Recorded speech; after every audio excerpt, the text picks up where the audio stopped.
When I asked my 28-year-old daughter to get a job, she said, "You chose to birth me, so you're financially responsible until I die." She was sitting on my couch in her pajamas at 2 in the afternoon, eating the lunch I'd made while scrolling through her phone, looking at vacation destinations she expected me to pay for. "Ashley, you need to start contributing. You've been living here rent-free for 6 years since college." She didn't even look up from her phone. "I didn't ask to be born. You and Dad decided to have me, so now you deal with the consequences. I'm the consequence." She actually smiled while saying this. "We paid for your degree in marketing. You've never used it." Ashley rolled her eyes. "That degree was your idea. You wanted an educated daughter to brag about. I did that for you. My work is done." She'd graduated with a 2.1 GPA after I'd done half her assignments because she said stress gave her anxiety. "Every adult needs to work.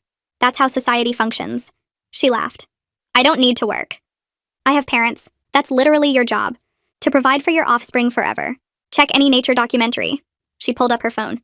"Look, birds feed their babies. Bears protect their cubs. You're my parent, so you provide. It's basic biology." My husband, Robert, walked in from the second job he'd taken to pay for Ashley's expenses. "Did you go to that interview at the marketing firm?" Ashley snorted. "Why would I work for $60,000 when you make that much? Just give me your salary. It's mine anyway, since I'm your creation." Robert looked exhausted. "Ashley, we're retirement age. We can't support you forever." She sat up, angry. "Retirement? You don't get to retire. Parents don't retire. You had a child, so you have a lifetime commitment. Deal with it." She actually pulled out a notebook. "I've done the math. If you both work until you're 80, you can support my lifestyle and leave me enough inheritance to live on after you die." She'd planned our entire lives around serving her. "Your lifestyle? You spend $3,000 a month on clothes and restaurants." Ashley shrugged. "I have standards. You should have thought about that before reproducing. Every child costs money. I'm just honest about it." She showed us her phone. "My friend Megan's parents bought her a house. Jules's parents pay for his apartment in Manhattan. You're actually getting off easy with me living here." Her friends were all trust fund babies, but we were middle class. Those parents are wealthy. "We're teachers, Ashley." She laughed. "Then you should have been smarter about careers before having me. Your poor planning isn't my problem. I didn't choose poor parents, but here we are." Robert's face was red. "You're almost 30. This is insane." Ashley stood up defensively. "Age discrimination now? I'm young. I have my whole life to figure things out. You're old. You've had your time. Now it's about me." She walked to the kitchen and started making herself a smoothie with the $40 organic berries she'd demanded we buy. "You know what? I'm done asking. I'm telling. You will support me because that's your legal obligation." I laughed. "Legal obligation ends at 18. You're 28. She pulled out her laptop. "Actually, I've been researching. Filial responsibility laws. Parents who don't provide can be sued for neglect, emotional damage." She'd actually researched suing us for not being her servants. "You can't sue us for making you get a job." Ashley smiled. "Watch me. I have documented every time you've made me feel inadequate. Every request for me to contribute. That's emotional abuse. Judges love emotional abuse cases." She showed us a folder labeled Parent Crimes, with screenshots of our texts asking her to help with chores or find work. "This is evidence of harassment. You've asked me to get a job 43 times this year. That's basically stalking." Robert grabbed the laptop. "You live in our house, eat our food, use our car, and we're stalking you?" Ashley grabbed it back. "I didn't choose to need those things. You chose to create someone who would need them. Every need I have is your responsibility, forever." I stood up. "Get out. Pack your things and leave." Ashley laughed. "You can't evict me. I'm your child. That's illegal." I pulled out my phone. "Actually, I researched too. You're a month-to-month tenant. Here's your 30-day notice." Her face went white. "You can't do this. Where will I go?" Robert answered. "To a job. Like every other adult." Ashley started crying, but it was fake. "You're abandoning me. I'll be homeless. Is that what you want? Your daughter on the streets?" I kept writing the notice. "You have a degree. You're able-bodied. You'll figure it out." She got angry. "I'll tell everyone you threw out your own daughter. Your reputations will be ruined." Robert shrugged. "Everyone already knows you're a leech. They'll probably congratulate us." Ashley tried another approach. "I'll kill myself." "Is that what you want? Your daughter's death on your conscience?" I called her bluff. "Should I call 911 now, or are you going to pack?" She realized we were serious. For 30 days, she tried everything. I woke up at 6 to check my phone before work and saw the email alerts. $8,000 charged to my credit card overnight. I opened the statement with shaking hands and scrolled through the purchases. Designer dresses from Nordstrom. A spa package at some luxury resort. Shoes that cost more than our monthly grocery budget. All ordered between midnight and 3 in the morning while I'd been asleep. I went downstairs and found Ashley at the kitchen table eating the breakfast I'd made for Robert before he left for his early shift at his second job. She was scrolling through her phone like nothing had happened. I put the credit card statement in front of her face. She glanced at it and shrugged. That's payment for emotional distress. You caused me severe anxiety with that eviction notice, so I'm owed compensation. I grabbed the paper back. You stole $8,000 from us. She took another bite of toast. It's not stealing when it's from my own parents. Everything you have is basically mine anyway since you created me. I'm just taking what I'm owed. I called the credit card company right there at the table and reported the charges as fraud. Ashley watched me with this little smile on her face like she thought I was bluffing. When the representative asked if I knew who made the purchases, I said yes and gave them Ashley's full name. Her smile disappeared. Robert got home 2 hours later and went straight to check our bank accounts like he did every morning now. I heard him make this choking sound from the office. I ran in and found him staring at the computer screen. Our checking account was $600 lower than it should have been. Ashley had used the debit card we thought she'd returned years ago. We spent the next hour on the phone with the bank freezing every account and removing Ashley's access to anything with our names on it. She came into the office while we were still on hold with customer service. What are you doing? Robert didn't look at her. Protecting what's left of our money from you. She grabbed for the phone, but he pulled it away. You can't cut me off. I need money for food and gas and everything. I finished canceling her access to our savings account. Then get a job like we've been telling you to do. Ashley started screaming, not crying or fake sobbing like before, actually screaming about how we were abusing her and starving her and trying to make her homeless. She said she was calling a lawyer right now to sue us for financial abuse and elder exploitation in reverse. She actually used that phrase, elder exploitation in reverse, like we were the vulnerable ones taking advantage of her instead of the other way around. Robert stood up and his face was redder than I'd ever seen it. Get out of this office right now. She didn't move. I'm documenting this. This is evidence of your abuse. I pulled out my phone and started recording her. Good idea. Let's both document. Tell the camera again how your parents are abusing you by not letting you steal from them. She left the office, slamming the door so hard a picture fell off the wall. 2 days later, I heard a car in the driveway at 10 in the morning. I looked out the window and saw Robert's sister Linda getting out of her sedan. Ashley must have called her. I hadn't talked to Linda in months because she always took Ashley's side in everything and made me feel like a terrible mother for having expectations. Linda knocked and I let her in. Ashley came running down the stairs in her pajamas with red eyes like she'd been crying for hours. She threw herself at Linda and started sobbing about how we were throwing her out and she had nowhere to go and we were destroying her mentally. Linda hugged her and gave me this disappointed look over Ashley's shoulder. We need to have a family meeting. This has gone too far. We sat in the living room and Linda held Ashley's hand while my daughter sniffled and dabbed at her eyes with tissues. Linda started talking about how young people need more time to find themselves now, and how the economy is different from when we were Ashley's age, and how families should support each other through hard times. I let her talk for about 5 minutes before I went to Ashley's room and got the notebook. The one where Ashley had calculated our entire working lives until we were 80, so she could live off us and inherit whatever was left. I brought it downstairs and put it in Linda's lap without saying anything. Linda opened it and started reading. Her face changed as she turned the pages. Ashley tried to grab it, but I held her back. Linda got to the page where Ashley had written out her monthly budget of $3,000 and how much we'd need to earn to cover it plus our own expenses. She got to the part where Ashley had noted that if we died before 80, she'd need to find another income source or marry rich. Linda closed the notebook slowly. Ashley, what is this? Ashley crossed her arms. Financial planning. Adults do it all the time. I pulled out my phone and showed Linda the folder Ashley had made, the one labeled Parent Crimes with all the screenshots of us asking her to contribute or get a job. Linda scrolled through it, getting paler with each image. You've been collecting evidence against your own parents? Ashley snatched my phone back. They've been harassing me. I have a right to protect myself. Linda stood up and looked at Ashley like she'd never seen her before. This isn't normal. This isn't a young person struggling to find their way. This is calculated.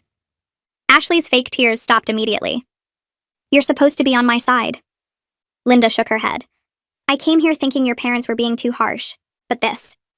She held up the notebook. This is manipulation. You've planned out their entire lives like they're just resources for you to use. She left 20 minutes later after apologizing to me and Robert. Ashley locked herself in her room and didn't come out for the rest of the day. On day 5 of the 30-day eviction notice, Ashley started what looked like a real job search. She came down to breakfast dressed in actual clothes instead of pajamas. She'd printed out a stack of resumes on our printer using up half our paper. She asked to borrow the car and said she had 3 interviews lined up. I felt this little spark of hope. Maybe the eviction notice was working. Maybe she was finally taking this seriously.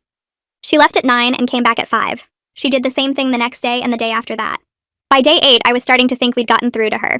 She was going out every day dressed professionally with her resume folder. She was even being nicer at dinner and not making as many comments about how we'd ruined her life. Then I needed to pick up groceries and realized Ashley had taken the car again. I checked the GPS history on my phone since it was linked to the car's system. My stomach dropped as I scrolled through the locations. The mall, the movie theater, a coffee shop, a park. The mall again. Not a single business or office building. Not one place that might actually have been an interview. I showed Robert when he got home from his second job at 8 that night. He just stared at the screen and didn't say anything for a long time. She's been lying this whole time. The next morning when Ashley came down dressed for her fake interviews, I showed her the GPS history. Where are the interviews? She didn't even look embarrassed. I went to those places to network. That's how jobs work now. It's all about connections. Robert laughed, but it wasn't a happy sound. You went to the movies to network? She grabbed her purse. I needed to relax between meetings. Job searching is stressful. She tried to leave, but I stood in front of the door. No more car. You want to go somewhere? You walk or take the bus. She shoved past me and went back upstairs. An hour later, she came down in her pajamas and turned on the TV like nothing had happened. Day 19 rolled around and I was upstairs folding laundry when I heard Ashley screaming from downstairs. I dropped the towel I was holding and ran down the stairs, my heart pounding because the screaming sounded real this time. She was on the couch clutching her chest and gasping for air, her face red and twisted up. I rushed over to her and asked what was wrong, but she just kept gasping and pointing at her throat. I grabbed my phone and dialed 911, telling them my daughter couldn't breathe and giving them our address. The operator stayed on the line with me while I tried to help Ashley, who was making these horrible choking sounds. The ambulance arrived 8 minutes later and 2 paramedics rushed in with their equipment. They went straight to Ashley and started checking her vitals, asking her questions about what she was feeling. One of them pulled out an oxygen mask while the other took her blood pressure. Then I noticed something that made my stomach drop. Ashley's hand was resting on the couch next to an open bag of chips. Not just resting near it, but actually holding a chip between her fingers. The female paramedic noticed it at the same time I did. She pulled back and looked at Ashley's face more carefully, then checked the monitors again. Ashley's breathing was perfectly normal according to the machines. Her oxygen levels were fine. Her heart rate was slightly elevated, but nothing dangerous. The male paramedic stood up and crossed his arms, staring down at Ashley. She suddenly stopped gasping and looked up at both of them with this innocent expression. The female paramedic asked her directly if she was actually having trouble breathing, or if this was a fake emergency. Ashley sat up straighter and said she'd been having chest pains and thought she was dying. The paramedic pointed at the chip in her hand and asked how she was eating while supposedly unable to breathe. Ashley looked at the chip like she'd forgotten it was there and dropped it back in the bag. The male paramedic's face turned red and he told us that false 911 calls were a serious offense. He said they'd just come from an actual emergency, where someone was having a real heart attack, and this call had pulled them away from potentially saving that person's life. His partner added that we could be billed for the ambulance call, and the city could press charges for misuse of emergency services. Ashley tried to argue that she really had felt sick, but they weren't buying it. They packed up their equipment and left, but not before the female paramedic told me privately that this kind of manipulation was a sign of serious problems. After they drove away, I found Ashley back on the couch eating more chips like nothing had happened. I asked her if she understood what she'd just done, and she shrugged, saying she'd needed to show us how serious her stress was about the eviction. 3 days later, on day 22, I called a lawyer's office and scheduled an appointment for that afternoon. Robert took a half day off from his second job to come with me. The lawyer's office was in a small building downtown. Nothing fancy, but professional looking. We sat in the waiting room for 10 minutes before a woman in her 50s called us back to her office. Her name was displayed on a nameplate on her desk. She shook our hands and gestured for us to sit in the chairs across from her desk. I explained the whole situation while Robert sat next to me nodding along. I told her about the eviction notice we'd served, about Ashley's threats to sue us for neglect, and about the folder of evidence she'd compiled against us. The lawyer listened without interrupting, taking notes on a yellow legal pad. When I finished, she sat back in her chair and asked to see the eviction notice I'd written. I pulled out a copy from my purse and handed it to her. She read through it carefully, then nodded and set it down on her desk. She told us that we had every legal right to evict Ashley since she was over 18 and living in our home as a tenant. She explained that even though Ashley was our daughter, tenant laws still applied, and we'd followed the proper procedure by giving 30 days notice. Then she addressed Ashley's threats about suing for neglect. The lawyer actually smiled a little bit when I mentioned it. She said that parental obligation to provide for children ends at 18 in our state, and that Ashley had no legal grounds whatsoever to sue us for making her become independent at age 28. She asked about the evidence folder and I described what was in it, The lawyer said that screenshots of us asking our adult daughter to contribute to the household or find employment would not only fail to prove abuse but would likely make Ashley look ridiculous in court. She used the word ridiculous specifically. She told us that if Ashley actually tried to file a lawsuit, any judge would probably dismiss it immediately, and Ashley might even face sanctions for filing a frivolous claim. Robert asked if there was any way Ashley could legally force us to continue supporting her. The lawyer shook her head and said absolutely not. She explained that adult children have no legal right to financial support from their parents, except in very rare circumstances involving severe disability, and even then it would require court orders and specific findings. She asked if Ashley had any documented disabilities that would prevent her from working. I told her no, that Ashley was perfectly healthy and had a college degree. The lawyer said then we were completely in the clear legally. She told us to stick to our eviction timeline, not to let Ashley manipulate us into backing down, and to call the police if Ashley refused to leave after the 30 days were up. She said the police would remove Ashley if necessary, and that we shouldn't feel guilty about it. The whole appointment took 45 minutes and cost us $200, but it was worth it to know we weren't doing anything wrong. When we got home, Ashley was in the kitchen making herself a sandwich. She asked where we'd been, and Robert told her we'd been to see a lawyer. Her face went pale for just a second before she recovered and said it didn't matter because she wasn't leaving anyway. Day 24 arrived, and Ashley came downstairs at dinner time with a huge smile on her face. She announced that she had big news that would solve everything. Robert and I were sitting at the kitchen table eating the pasta I'd made. Ashley sat down across from us and said we needed to cancel the eviction because she was engaged. I stopped with my fork halfway to my mouth and just stared at her. Robert asked her what she was talking about. Ashley pulled out her phone and showed us a picture of a ring on her finger, a simple silver band with a small stone. She said her fiancé would be moving in to help her pay rent, so we didn't need to worry about money anymore. I asked her who exactly she was engaged to since I'd never heard her mention dating anyone. She said his name was Harlow, and they'd been secretly dating for months because she knew we wouldn't approve. Robert asked why we wouldn't approve, and Ashley said because Harlow was younger than her and didn't have a traditional career path. She said he was an artist and a free spirit. I asked when we could meet this person, and Ashley said he was coming over in an hour. She went back upstairs to get ready, while Robert and I sat there trying to process what had just happened. An hour later, the doorbell rang, and Ashley rushed down to answer it. She came back into the living room holding hands with a thin young man who looked about 22 or 23. He had messy brown hair and was wearing jeans and a button-up shirt that looked too big for him. Ashley introduced him as Harlow, and he gave us this nervous smile and wave. We all sat down in the living room, and I asked Harlow to tell us about himself. He said he was an artist who did digital design work and that he'd met Ashley at a coffee shop 6 months ago. Ashley jumped in and added details about their relationship, talking about dates they'd supposedly been on and inside jokes they supposedly shared. But something felt wrong about the whole thing. Harlow kept glancing at Ashley like he was checking to see if he was saying the right things. Robert asked Harlow what Ashley's favorite food was, and Harlow said pizza. Ashley's face tightened, and she quickly said that pizza was one of her favorites, but Harlow knew she really loved sushi more.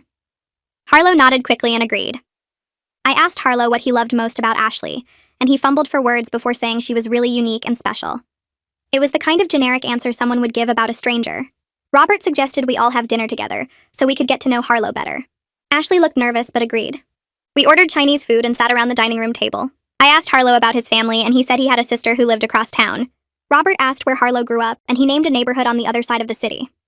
I asked how he'd proposed to Ashley, and he started to answer, but Ashley cut him off and told the story herself.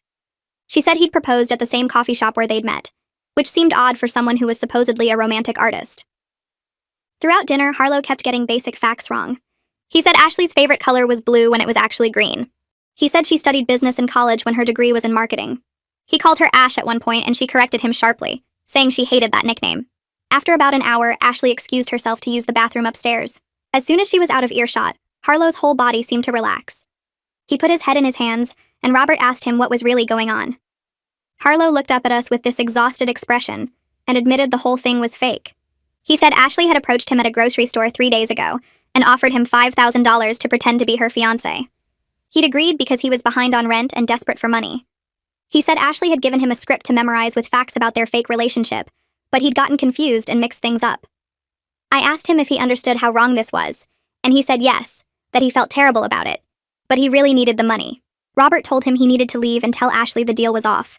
Harlow said he would, but he wanted the money she'd promised him first. I told him he wasn't getting any money for lying to us. He stood up looking defeated and said he'd tell Ashley he couldn't do it anymore. When Ashley came back downstairs, Harlow was already at the front door. She asked where he was going, and he told her he couldn't pretend anymore. Ashley's face went from confused to angry in about 2 seconds. She tried to block him from leaving, but he pushed past her and walked out. Ashley turned to us and started crying, saying we'd ruined her one chance at happiness. I told her we knew the whole thing was fake and she needed to stop lying. She wiped her tears away and the crying stopped immediately. She said fine. It didn't matter anyway because she still wasn't leaving. Day 27 came and I walked past Ashley's room to see her door wide open and not a single box packed. Her clothes were still hanging in the closet. Her makeup and hair products were still spread across her dresser. Her bed was made and she was lying on top of it in her pajamas watching something on her laptop. I stood in the doorway and asked if she planned to pack anything before day 30. She didn't even look at me, just said there was no point in packing since she wasn't going anywhere. I told her the eviction was real and she needed to take it seriously. Ashley finally looked up and said I was bluffing, that I'd cave at the last minute because I was too weak to actually throw out my own daughter. She said I'd spent my whole life avoiding conflict, and this would be no different. Robert came home from his second job at 9 that night looking completely drained. His face was gray and he could barely keep his eyes open. I heated up dinner for him and he ate it without really tasting it. After dinner, he went straight to bed without even changing out of his work clothes. I sat on the edge of the bed watching him sleep and felt this deep sadness settle over me. We were both so tired.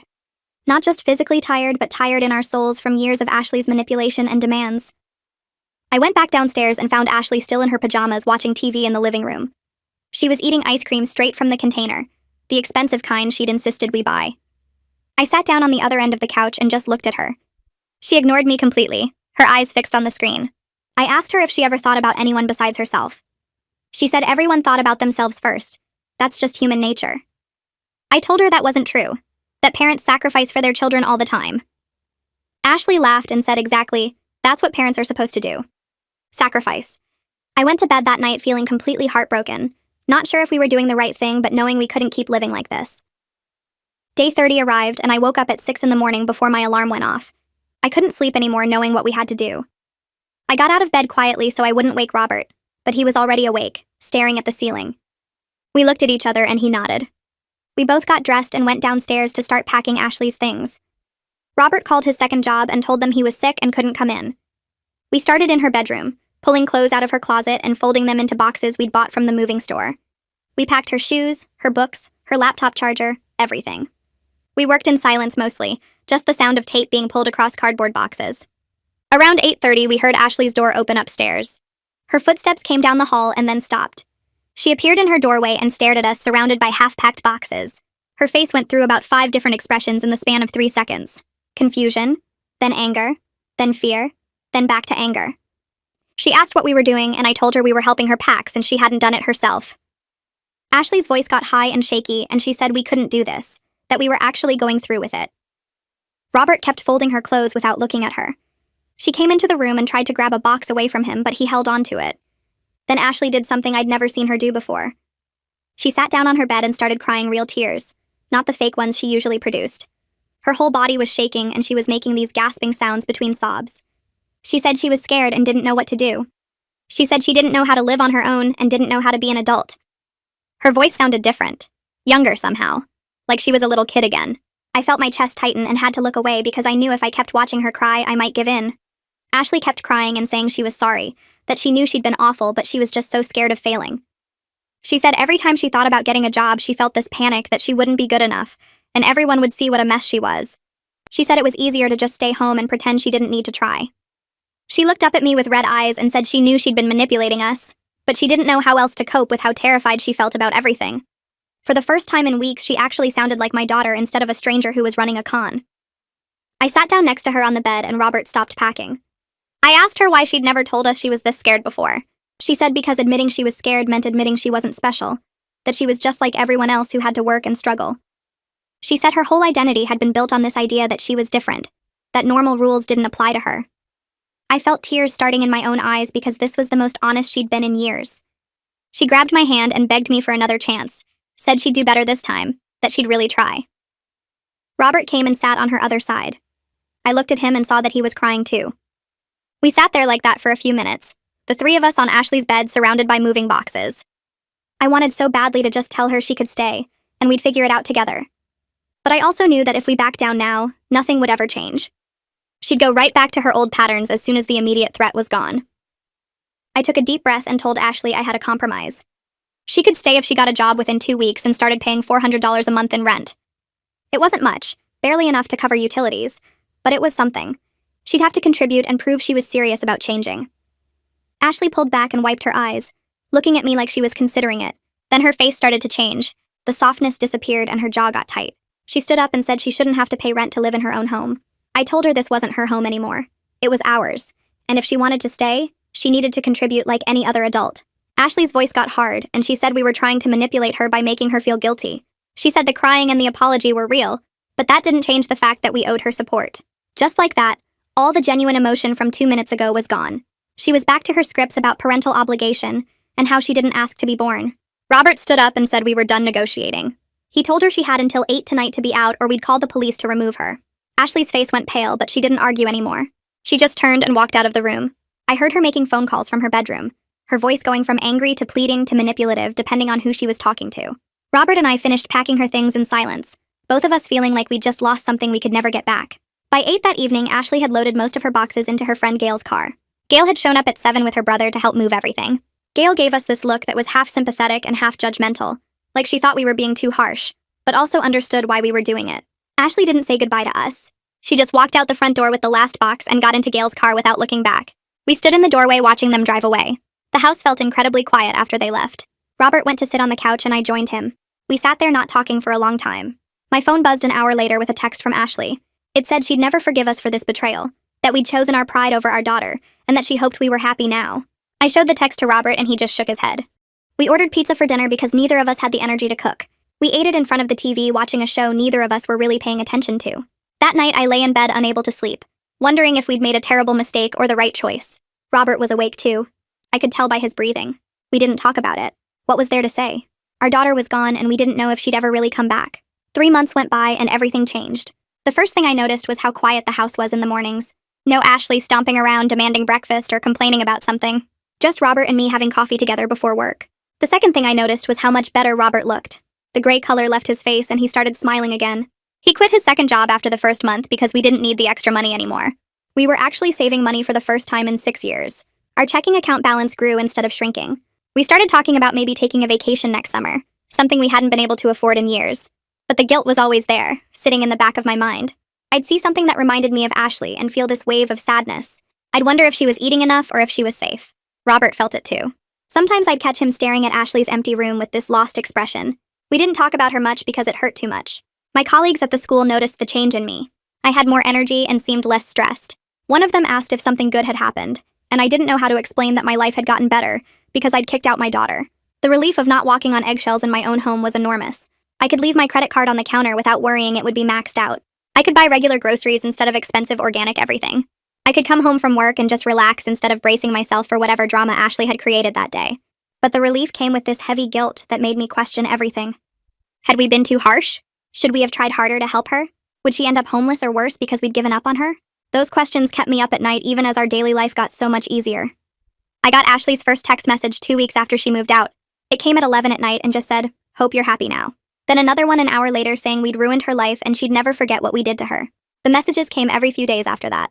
Always late at night. Always blaming us for whatever was going wrong. She said she couldn't afford food because we'd forced her out. She said she was exhausted all the time because we'd made her get a job.